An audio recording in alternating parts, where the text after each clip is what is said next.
শপথ গ্রহণকে কেন্দ্র করে সংঘাত চলছে এবং তারই মধ্যে রাজ্যপাল সংঘাত আরো চরমে।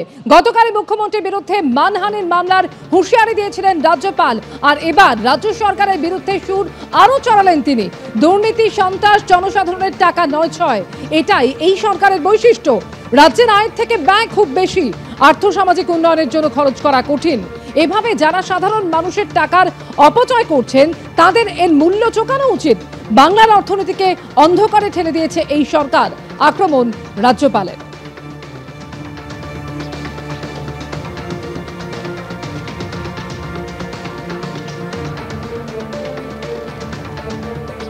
অন্য ইস্যু থেকে নজর ঘোরাবার জন্য এই ধরনের প্রচার করেছে রাজভবন। দুই, যার হাতে ফুল দিচ্ছেন তার স্বামী পর্যন্ত বলেছেন দেশে বিজেপি সরকার আর্থিক কি কেলেঙ্কারি করছে। কেন্দ্রীয় অর্থমন্ত্রীকে ফুল দিচ্ছেন রাজ্যপাল, রাজ্য নিয়ে বলছেন, তার স্বামী কি বলেছেন সেটা জানতে চেয়েছেন।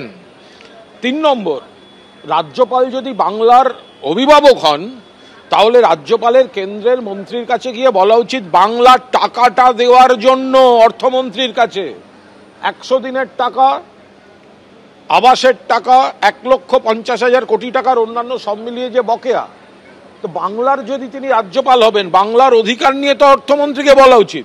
তার বদলে যদি তিনি অন্য কিছু বলে থাকেন তাহলে বাংলার অভিভাবক যদি বাংলার বিশ্বাসঘাতকের ভূমিকা পালন করে থাকেন তাহলে সেটা দুর্ভাগ্যজনক।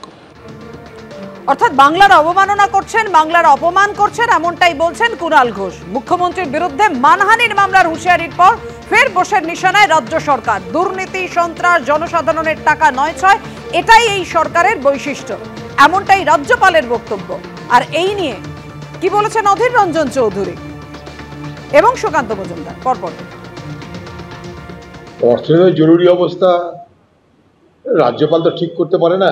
আর্থিক জরুরি অবস্থা কেন, তার ব্যাখ্যা না দিয়ে হঠাৎ করে জরুরি অবস্থা বলে দিলে তো হয় না।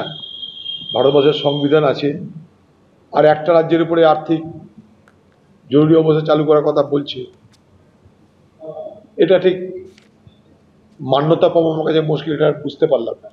সেটা ভারতবর্ষের অর্থ বিভাগ দেখবে, অর্থমন্ত্রী আছে, ভারতবর্ষের আছে, ফিনান্স কমিশন আছে, তারা দেখবে। এগুলো কিন্তু রাজ্যপালের সাবজেক্টের মধ্যে পড়ে না। আয়ের থেকে ব্যয় বেশি না ব্যয়ের থেকে আয় বেশি, এগুলো দেখার দায়িত্ব রাজ্যপালের তো নয়।